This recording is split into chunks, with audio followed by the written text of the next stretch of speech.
Good afternoon, and welcome to the Virginia Holocaust Museum. My name is Sam Asher, and it is my privilege to serve as director of the Virginia Holocaust Museum. Today, we commemorate Yom HaShoah here in Richmond, and we join other communities around the world in doing so. In today's atmosphere of political, cultural, ideological, and racial divisions here in America, the mission of the Virginia Holocaust Museum has never been more relevant and vital to our society. The museum preserves and documents the history of the Holocaust. It employs the history of the Holocaust and other genocides to inspire future generations of Virginians to fight prejudice and indifference. The pledge of never again is made by all of us. We pledge to remember the Holocaust and pledge to continue Holocaust education through our Teacher Education Institute, small group tours, and our contact with the over 10,000 visitors who have already come back to the museum since July 6. We want all of our visitors to come as possible. We want students to come and everyone visit the Virginia Holocaust Museum to learn about the horrors of the Holocaust so that it can never be repeated. Zahor, remember. We all need to be the keepers of memories. Hope. We are the beacon of hope as we stand against racism, anti-Semitism, and all forms of bigotry. Duty. Come and stand with us at the Virginia Holocaust Museum. Come and visit us again and again as we bring new programs and exhibits. We are confident that those who come to the Virginia Holocaust Museum will be caring people who will have the knowledge to stand up with strength in the face of hatred and persecution. In May, our new Children's Memorial will be open. The exhibit This is an exhibit that doesn't exist any other place on the East Coast. And we want to thank Dr. Donald and B.J. Brown for the generous contribution to make this new Children's Memorial happen. This year, we will also bring Violins of Hope, an special exhibit from Israel to Richmond with the help of the Virginia Museum for History and Culture and the Black History Museum. Please keep an eye out for the exhibit and go on to violinsofthope.rva.com to get current information about the exhibits, concerts, and other programs. You will hear more about Violins of Hope a little later on the program from our keynote speaker, Professor James Grimes, and it will be a fantastic presentation. We thank our lead sponsors for Violins of Hope, the Windsor Foundation, Dominion Energy Charitable Foundation, and Weinstein Properties, for generous contributions to help us bring Violins of Hope here to Richmond for almost 3 months, from August 1 until October 25. I also want to mention some other changes that you will see around the museum this year into next year. Our master plan committee, led by Richard Perkins, has envisioned a new lobby, a new bookstore and gift shop, and many other changes that you'll be able to see.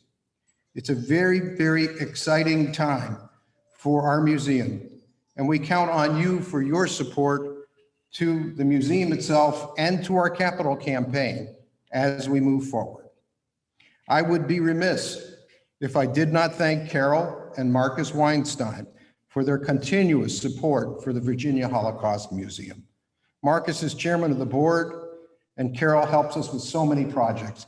In fact, she's now going to help us by awarding prizes for the visual art contest.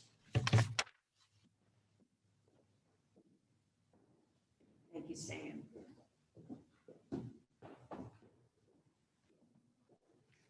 Thank you, Sam. Richmond is home to many Holocaust and contemporary genocide survivors and refugees. And it is the Virginia Holocaust Museum's mission to tell these stories. Today's Holocaust Remembrance Day is a time for meditation and reflection on the meaning of never again. A few years ago, I established a prize for tolerance and justice in the visual arts to inspire young students from our region to create a work of art depicting the Holocaust. This year, these young artists were challenged to create a work for the Yom HaShoah program using the museum's own collection. They watched survivor interviews, they read survivors' lives, and they looked at family photos.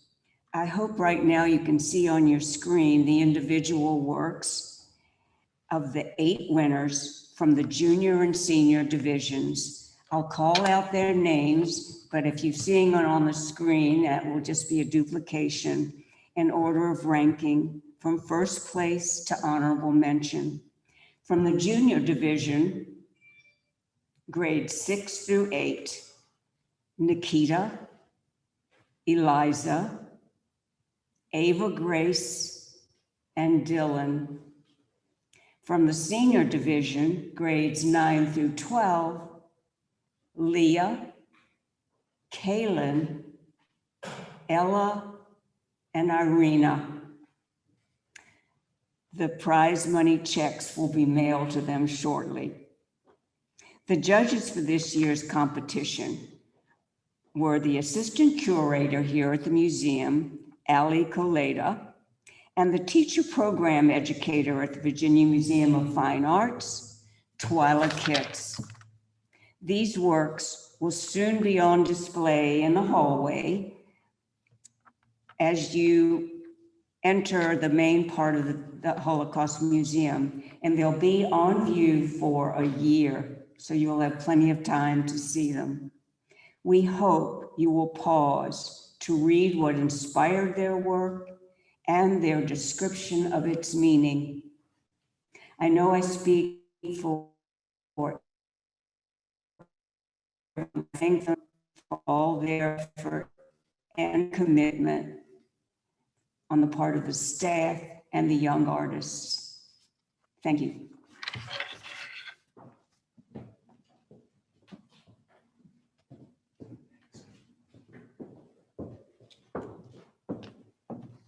Thank you, Carol. I'd now like to call on Rabbi David Asher for an invocation. Thank you, Sam. Thank you to Mr. and Mrs. Weinstein. Thank you to the board and to all of those who support the Virginia Holocaust Museum for this opportunity. The small role that I play at the museum is very significant, very meaningful. It is a real privilege. I ask all those here present to please take a moment of reflection. We call out to God in prayer, and we gather here today to commemorate the loss of 6 million souls, 6 million human beings, brothers, sisters, who lost their lives because of their holiness, and in their death sanctified the Almighty. Yet we rather they be here with us living, learning, laughing together. We have hitherto not replenished our membership, and alas, we never will. May our enemies perish by way of leaving behind their bestial ways, or by meeting the dust from which they came. All of the talents and love denied to us will never be forgotten. Each person not a statistic, but a force, a powerful light that could illuminate an entire universe.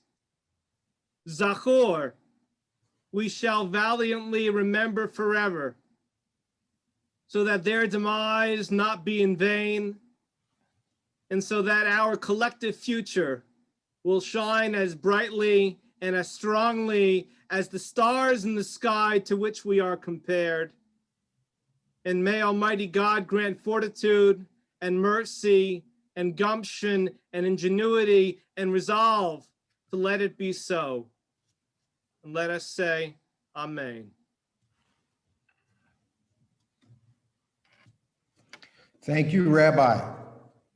I want to now call on Matt Simpson to help us with our annual, what is our tradition. We light 6 candles for each of the 6 million who perished in the Holocaust. Matt is our Director of Guest Services, and he will assist us in that now.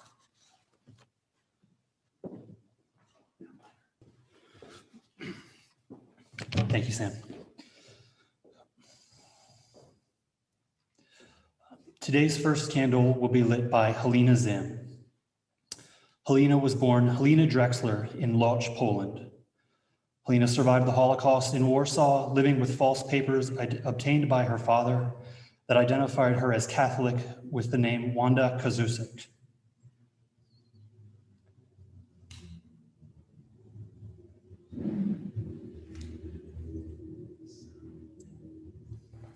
Thank you, Helena. Our second candle will be lit by Odette Cook. Odette was born Odette Zwillinger in Paris, France.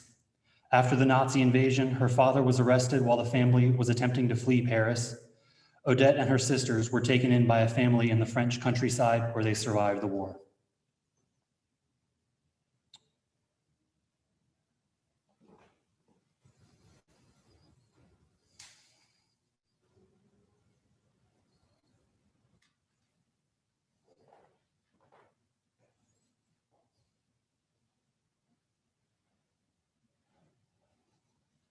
Thank you, Odette.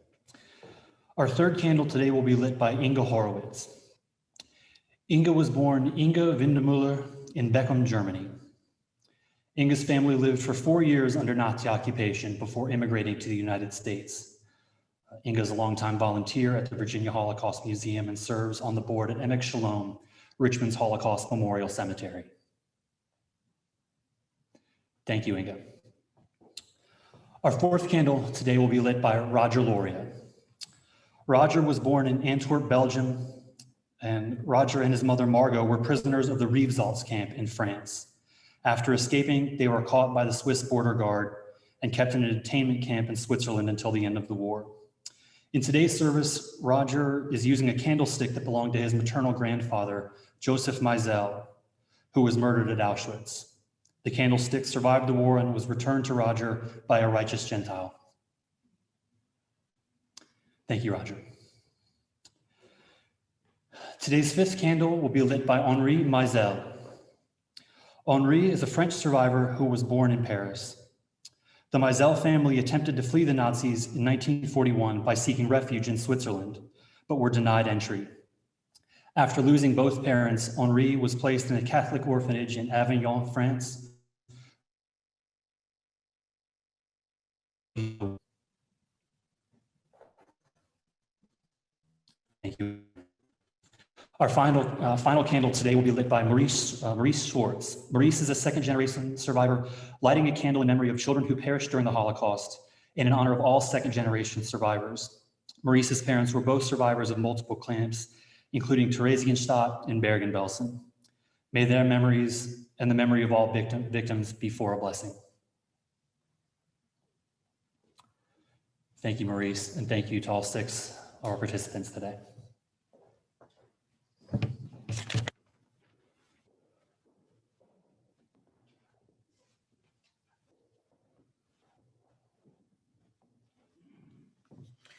Thank you, Helena, Odette, Inga, Roger, Henri, and Maurice. I would now like to call on Cantor Beck Berman for the El Malei Rachamim and the Mourner's Kaddish. Thank you. El Malei Rachamim is our Jewish ancient memorial prayer. And for those who are comfortable standing in body, please rise for this memorial prayer. And those like me, I also invite to stand in spirit. First, I'll say the El Malei in English. El Malei Rachamim, God, full of mercy, justice of widows and father of orphans, please do not be silent. or hold your peace for the blood of Israel that was shed like water. Grant fitting rest on the wings of the divine presence in the heights of the holy and the pure, who shine and radiate light like the radiance of heaven, to the souls of the millions of Jews, men, women, and children, who were murdered, slaughtered, burned, strangled, and buried alive. They were all holy and pure. Among them were great scholars and righteous individuals, cedars of Lebanon and noble masters of Torah. May the Garden of Eden be their resting place. Therefore, Master of compassion, shelter them in the shadow of your wings forever, and bind their souls in the bond of everlasting life. Adonai is their heritage, and may they rest in peace. And we all say, Amen. Il male rachamim,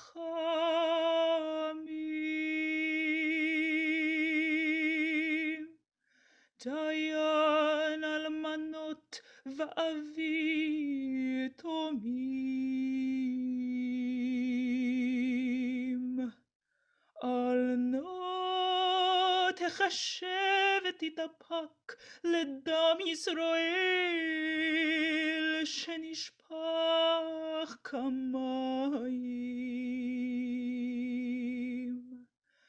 המצא מנוחה נכונה על כנפי השכינה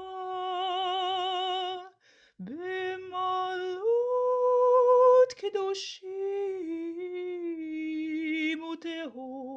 וטהורים, כזוהר הרקיע מאירים ומזהירים לנשמותיהם של רבבות אלפי ישראל, אנשים ונשים, ילדים וילדות, שנהרגו ונשחטו ונשרפו ונחנקו ונקברו חיים.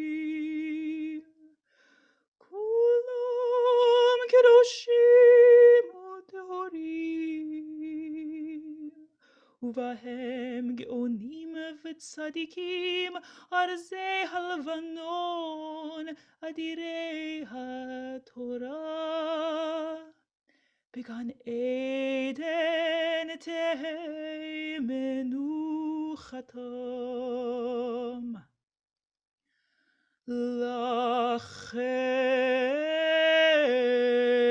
לכן בעל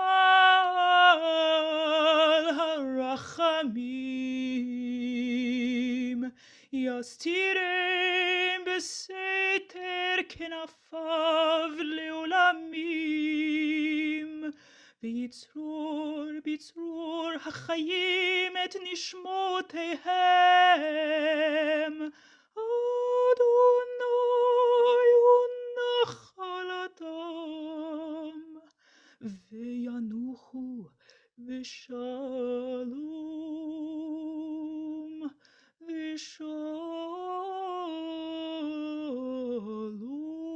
ושלום על משכבותיהם.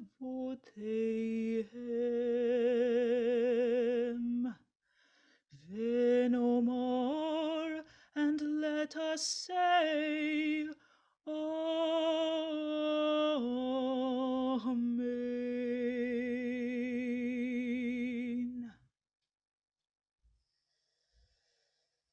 We remain standing as we recite the Mourner's Kaddish together. Yitgadal v'yitkadash shemei Rabbah, be'alma divra chirutei, ve'yamlich malchutei, b'chayechon uvyomechon, uv'chayei dechol beit Yisrael, ba'agala uvizman kariv v'imru, Amen. Yehi Shemei Rabba Mevarach Le'alam Ulalmei Almaya. Yitbarach v'yishtabach v'yitpa'ar v'yitromam v'yitnaseh v'yithadar v'yitaleh v'yithalal shemei dekudesha b'richu le'ela min kol birchata v'shirata tush b'chata v'nechemata da'amiran be'alma v'imru amen. Yehi Shalama Rabba Min Shema V'chayim Aleinu V'al Kol Yisrael V'imru Amen. Oseh Shalom Bimromav Hu Ya'aseh Shalom Aleinu V'al Kol Yisrael V'imru Amen.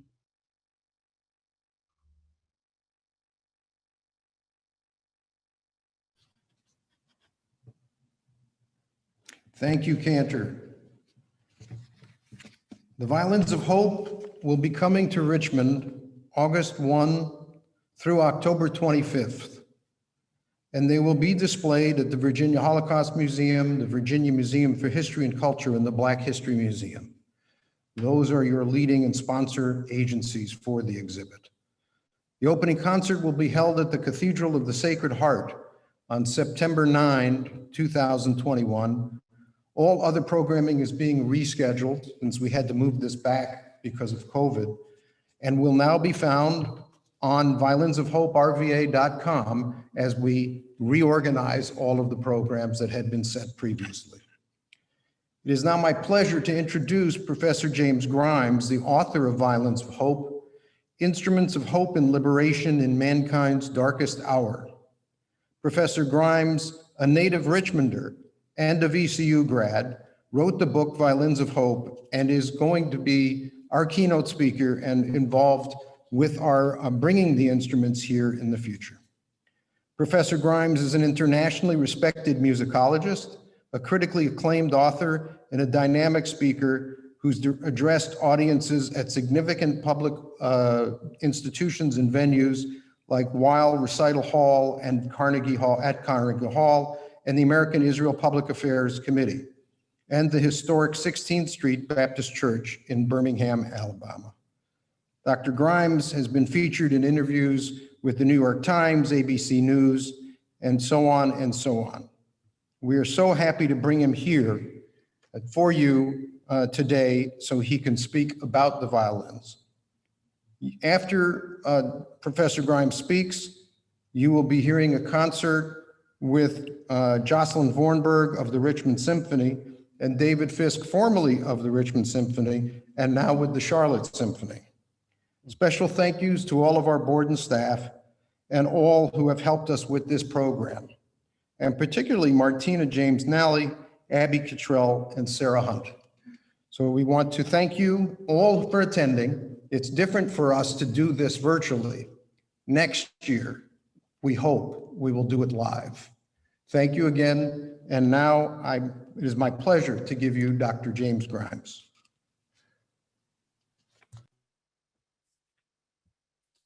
Violins of Hope refers to a collection of string instruments that were owned and played by Jewish musicians before and during the Holocaust. These instruments have been collected and painstakingly restored by Israeli luthier Amnon Weinstein and his son, Avshalom. Today, there are over 80 instruments in the collection. To Amnon and Avshi, these instruments are memorials to the 400 family members they lost in the Vilna ghetto during the Holocaust. Amnon's parents, Moshe and Golda, had immigrated from Lithuania to Palestine in 1938. Moshe was a violinist and a violin teacher. Knowing that he would not be able to make a living as a violinist in Palestine, Moshe decided to become a violin repairman. The violin is a very popular instrument in Jewish culture, and Moshe wisely predicted that the tens of thousands of Jews who were immigrating to Palestine would create a market for an outstanding craftsman who could fix their instruments. In order to develop his skills, Moshe traveled to Warsaw to apprentice with Jakob Zimmermann, a respected Jewish violin maker. Upon moving to Palestine, Moshe opened his violin shop and quickly established himself as a prominent figure in Tel Aviv's burgeoning music scene. By the end of the Holocaust, Moshe and Golda had heard very little from the relatives they had left behind in Lithuania. At first, they had received a few letters asking for help with securing visas from family members who had hoped to join them in Palestine. But all communication had stopped once Germany had invaded the Soviet Union in 1941. Then a survivor visited the Weinsteins and told them that their entire family, 400 people in all, had been murdered during the Holocaust. The horrific stories were too much for Moshe to handle. He survived the heart attack that he had that night, but he never spoke of his family again. It was simply too painful. Racked with survivor's guilt, Golda threw away the letters she had received from her family. The memories were like voices she could no longer bear to hear. When young Amnon would ask about his grandparents, aunts, and uncles, she would struggle to find words that could explain why he would never be able to meet them. The best she could do was bring out a book she had found about the Vilna Ghetto and the Ponari massacre. "This is where your grandparents are," she would tell young Amnon, pointing to the ghastly photos of the dead. "This is our family."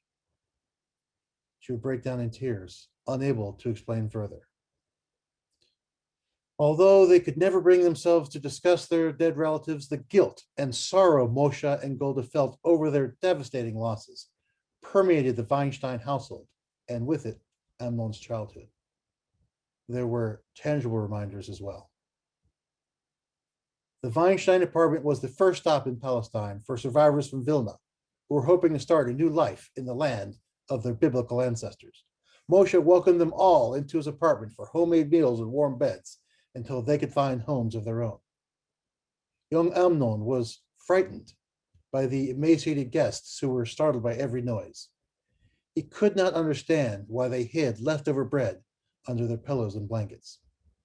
Years passed until the sounds of the visitors crying themselves to sleep stopped resonating in his own nightmares. As a young man, Amnon tried to forget about the catastrophe that had robbed him of his extended family and replaced them with terrifying strangers. He busied himself with establishing a career as a luthier, a maker and repairer of string instruments.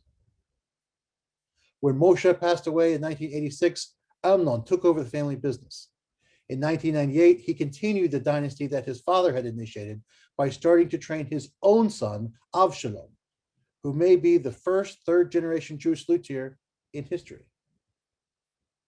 With Avshi by his side, Amnon was finally ready to reclaim his lost heritage. 5 decades after his family had been destroyed, he started reflecting not only on the Holocaust, but on the role that music, specifically the violin, played in Jewish lives throughout that dark period.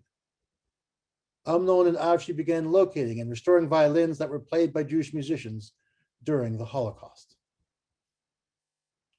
Some of the instruments that Amnon and Avshi have tracked down were damaged during the Holocaust and had been unplayable ever since.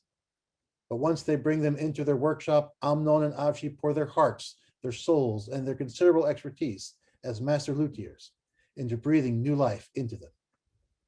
When the Weinsteins are done piecing the violins back together, they're ready for exhibitions and performances all over the world.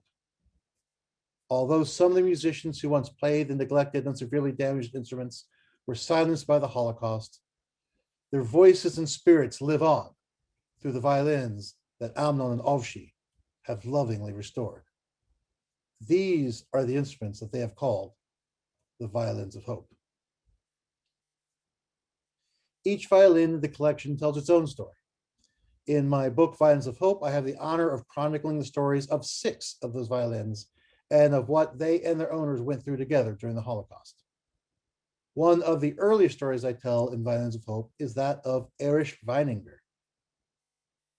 Shortly after Nazi Germany's annexation of Austria on March 11, 1938, Erich, a Viennese butcher and amateur violinist, was arrested, beaten, and thrown on a train to the Dachau concentration camp.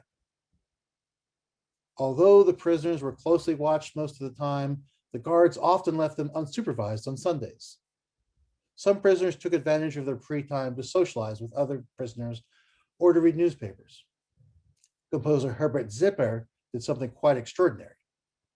He formed a clandestine orchestra, one in which Erich Weininger played.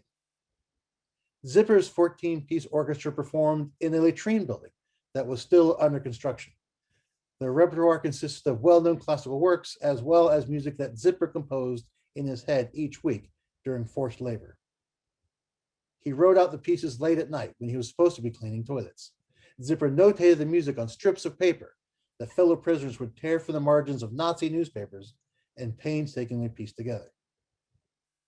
There was only room in the unfinished latrine building for 20 to 30 people at a time, so the orchestra played in shifts of 15 minutes to allow as many audience members as possible to rotate through the performance. The prisoners filed in quietly and remained in conspiratorial and awed silence throughout the brief concerts. In a tightly controlled concentration camp like Dachau, where such pursuits were strictly forbidden, the musicians and the audience members risked torture or even death for participating in these unsanctioned concerts. In addition to providing a source of emotional comfort for the prisoners, the music served as an inspirational reminder of the humanity that Dachau had taken from them. When they listened to the music, they were no longer weak, demoralized, and humiliated. They were dignified and strong, united in their spiritual resistance to Nazi persecution. If only for 15 minutes a week, they were surrounded not by the ugliness of the concentration camp, but by the beauty of music. Erich was transferred to Buchenwald later that fall and released in the following spring. That winter, Erich began a harrowing year-long journey to Palestine that ultimately resulted in his arrest as an illegal immigrant. He was imprisoned in the Atlit Detainees camp south of Haifa. From there, he was deported to the British colony of Mauritius in the Indian Ocean, where he and 1,600 other Jewish refugees spent the next 4.5 years in the Beau-Bassin prison. There, Erich and other refugee musicians regularly performed in a jazz orchestra that called itself the Beau-Bassin Boys. In the first year in Mauritius, the Beau-Bassin Boys provided the music for an English language revue that consisted of songs, folk dances, and satirical poems about camp life.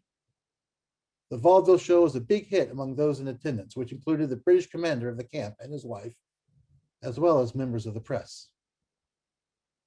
The popularity of the Beau-Bassin Boys extended well beyond the prison walls.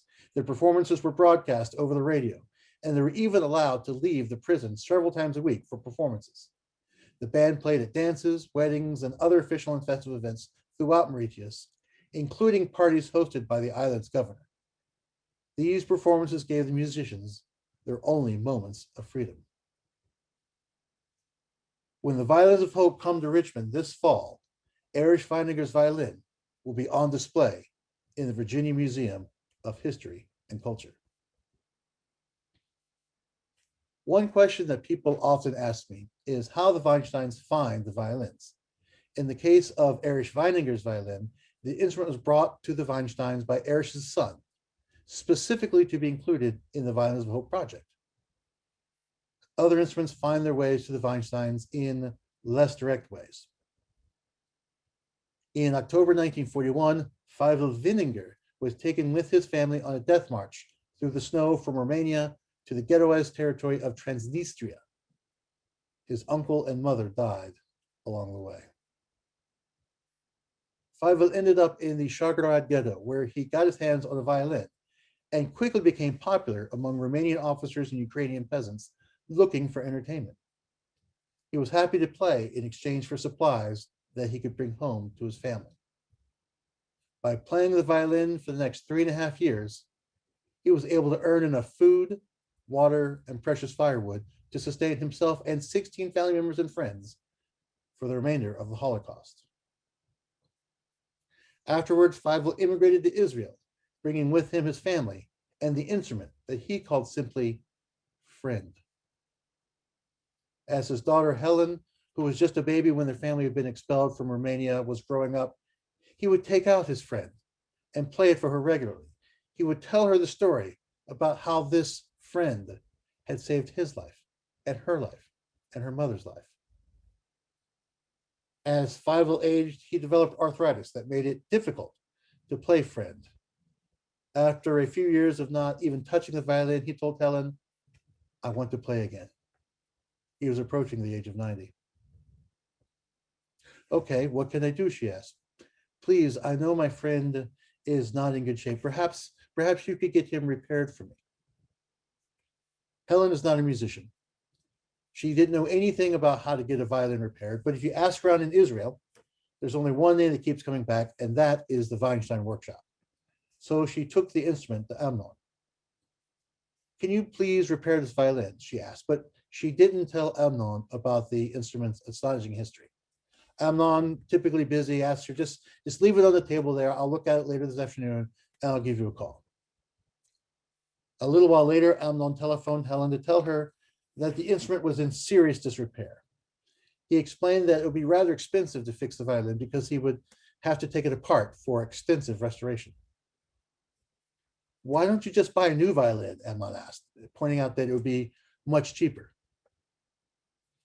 When Helen told her father that she would buy him a new violin, he started to cry.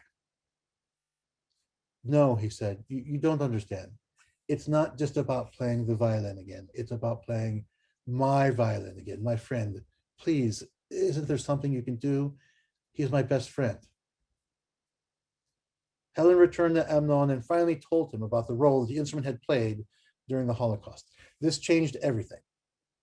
Amnon agreed to bring the instrument back to life for free. Fievel was reunited with friend on his 90th birthday.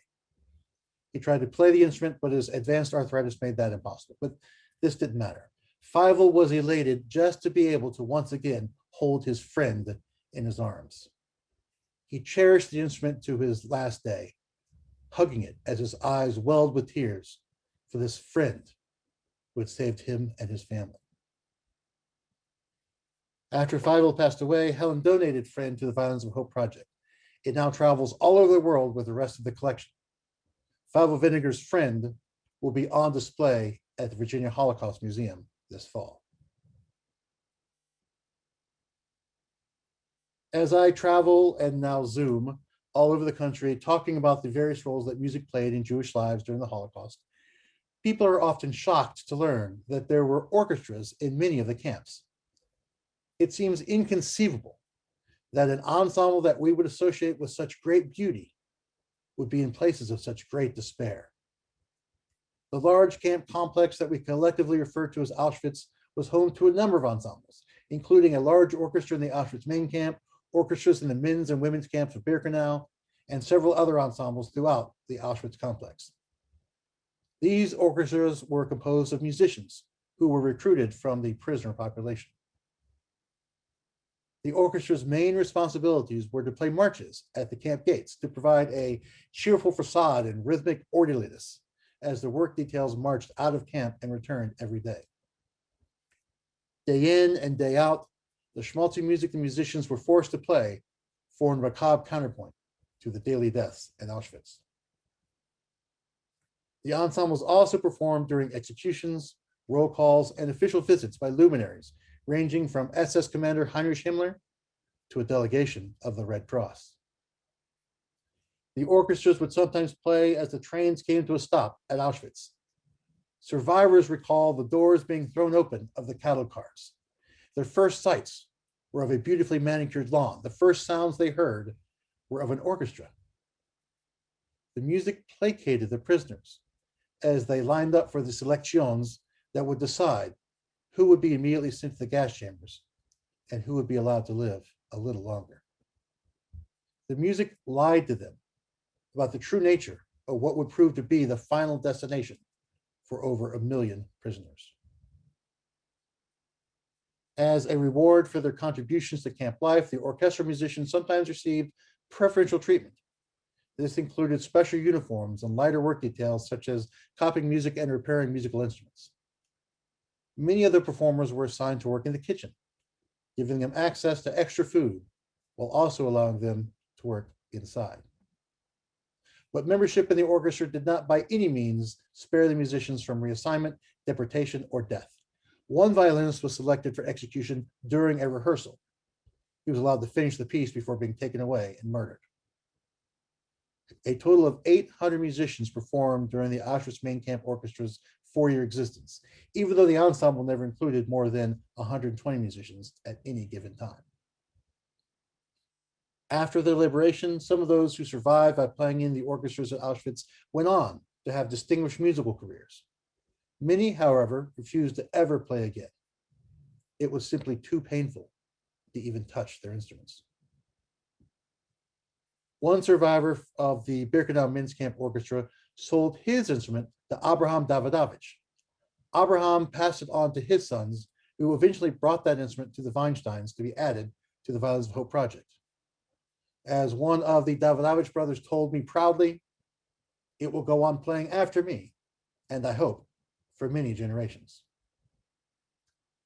That violin, which we call the Auschwitz violin, will be on display at the Virginia Holocaust Museum when the violins come to Richmond this fall. The last instrument I write about in Violins of Hope once belonged to Shimon Krongold, an amateur violinist whose accomplished daughter had played with the Warsaw Philharmonic. Shimon's brother Chaim immigrated to Palestine in 1923, never to see Shimon again. Chaim married and raised 2 children who knew little about their uncle Shimon, beyond what they could glean from an old picture of him holding his beloved violin.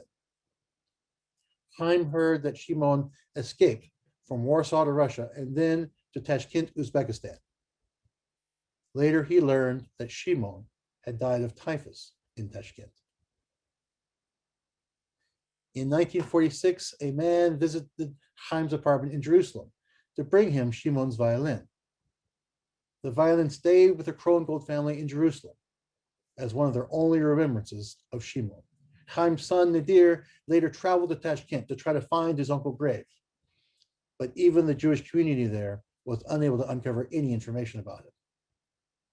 All that is left of Shimon is the photograph of him with the violin and the instrument itself. This is the only memory that we have from him, Nadir explains. The only memory and the only story about his life. In September of 1999, Amnon gave an interview on the radio about the Violins of Hope. He asked listeners to contact him if they knew of any instrument that were connected to the Holocaust. Nadir and his sister Edna responded by bringing him their uncle's violin. After comparing the photograph of Shimon with the instrument, Amnon and Avshi were able to confirm that this was indeed Shimon Krongold's violin. The biggest surprise came when Amnon peered into one of the violin's F-shaped sound holes. Attached to the inside of the instrument is a label that reads in Yiddish, "This violin I made for my loyal friend, Shimon Krongold, Warsaw, 1924. The dedication is signed by Yaakov Zimmerman.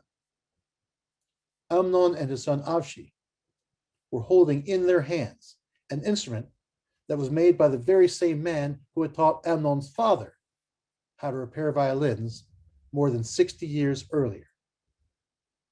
The circle was complete.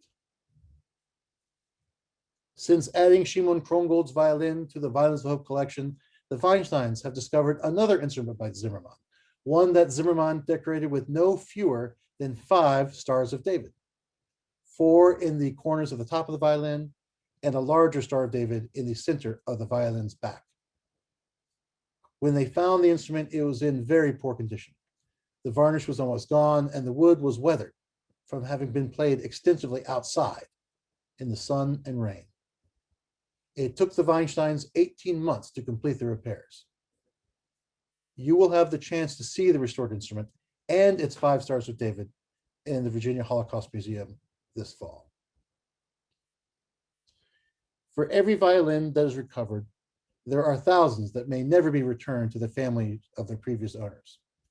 This includes dozens of instruments that Amnon and Avshi have collected while scouring the world for violins with connections to the Holocaust. While the instruments have survived, information about the musicians who once played them is not. There is simply no way of tracking down the original owners, if those violinists or anyone in their family even survived the Holocaust. While their owners are unknown, the craftsmanship of the construction and the ornate stars of David they bear indicate that they were once owned by Jewish musicians. Amnon and Avshi have deduced that some of the unclaimed instruments were played in ghettos and concentration camps, based on distinctive damage to the tops of the violins that comes only from being played outside in the wind, rain, and snow. Something no musician would have ever done unless he was forced to do so under extraordinary conditions. Amnon and Avshi consider the unidentified violins to be the most precious instruments in their collection. The instruments are simple, unsophisticated violins that represent the everyday Jewish lives and the everyday Jewish traditions that were destroyed during the Holocaust. They are artifacts of the Jewish culture that the Nazis tried unsuccessfully to wipe off the planet. To Amnon and Avshi, the historical and sentimental value of these instruments far surpasses any monetary worth. Amnon has never known the names of any of his uncles, aunts, and cousins who died in the Holocaust. Since they were buried in mass graves, there are no graveyards to help him piece together his genealogy. There are no family records nor surviving relatives whom he can visit to learn the stories about the family members that his parents had been too grief-stricken to talk about. His only way of connecting with his family is through the craft that his father taught him and that he in turn passed on to his son, repairing violins. And so Amnon and Avshi continue to collect and restore instruments that were played by Jewish musicians before and during the Holocaust. Each violin tells its own story. Each violin is a memorial for a relative they never had the chance to meet. Thank you. And now, to finish our program for Yom HaShoah, it is my pleasure to welcome back to the Virginia Holocaust Museum a couple of great supporters of our institution. Jocelyn Vornberg with the Richmond Symphony, and David Fisk, former executive director of the Richmond Symphony and now president and CEO of the Charlotte Symphony. Thank you so much for coming. Thank you to all of you who came to Yom HaShoah virtually. And now, without further ado, we'll give you the wonderful musical program. Hello, everyone. Welcome. We are excited to be here in this amazing museum, the Holocaust Museum in Richmond, Virginia. Here, Jocelyn Vornberg and David Fisk is back from Charlotte. We are so excited to have his presence here, and I'm honored to be playing with him and here with him, as we did years ago for that memorial concert. We are going to be starting this little mini recital with Ernest Bloch, and he wrote Nigun in Simchat Torah. We will be playing both pieces. Both of them are from the Baal Shem suite. And there's originally 3 pieces in the Baal Shem suite, and it's called 3 Pictures of Hasidic Life for Violin and Piano. He was a Swiss-born Jewish-American composer, and his cultural and artistic lives were linked. The nigun that we will begin with means improvisation or melody. And you will hear both, but more of the former, the improvisation, when we play nigun. There's a reverence and solemnity in this piece, making it deeper and richer and more serious than the Simchat Torah, the second piece we're playing. I love this quote by Bloch. He wrote, "What interests me is the Jewish soul, the enigmatic, ardent, turbulent soul that I feel vibrating throughout the Bible. It is all this that I endeavor to hear in myself and transcribe in the music, the venerable emotion of the race that slumbers way down in our soul."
We'll now be playing the Kaddish by Ravel. It's one of the most beautiful Jewish pieces of all times. And Morning Songs Kaddish stands for 2 Hebrew melodies. And this piece has a very minimal piano accompaniment and is very declamatory. And it's clear that Ravel heard many synagogue pieces and cantors singing, because you'll hear the style is very apropos to other Kaddishes that you might have heard in temple. The Kaddish is the title of the first of these 2 songs. That's all we'll be playing for these 2. The cycle is called the 2 Hebrew Melodies. And they were first performed in June 1914. And Ravel was at the piano, and his friend Alvina Alvi, who was the violinist for this. And Ravel eventually orchestrated these songs in 1919, 1920. So along with the Shema and the Amidah, Kaddish is one of the most important and central prayers in the Jewish liturgy.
The next short piece we'll be playing is by Robert Dauber. He wrote this enchanting serenade in Terezin ghetto in 1942.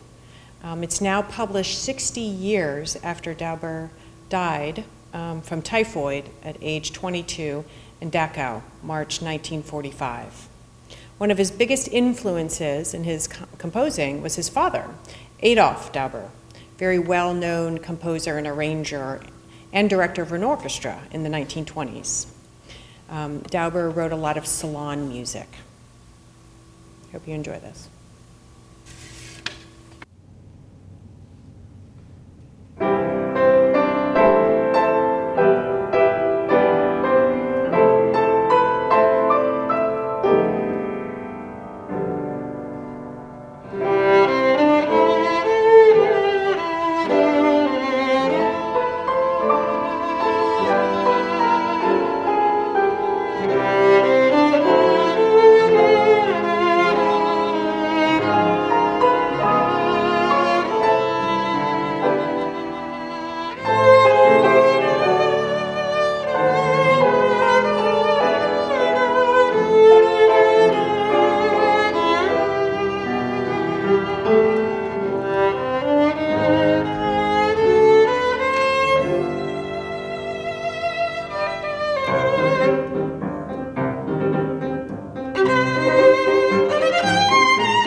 And the last piece we will play today is Schindler's List by John Williams.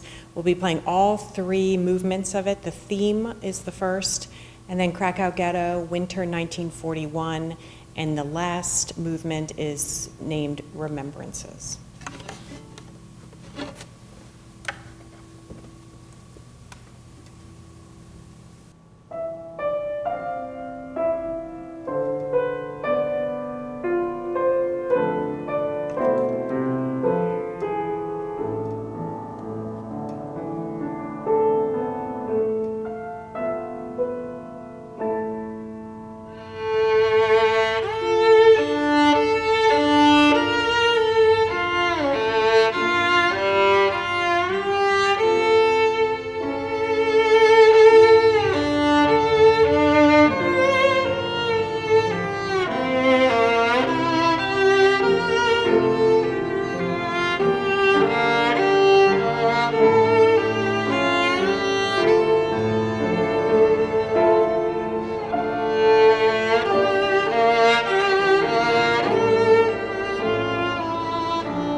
you.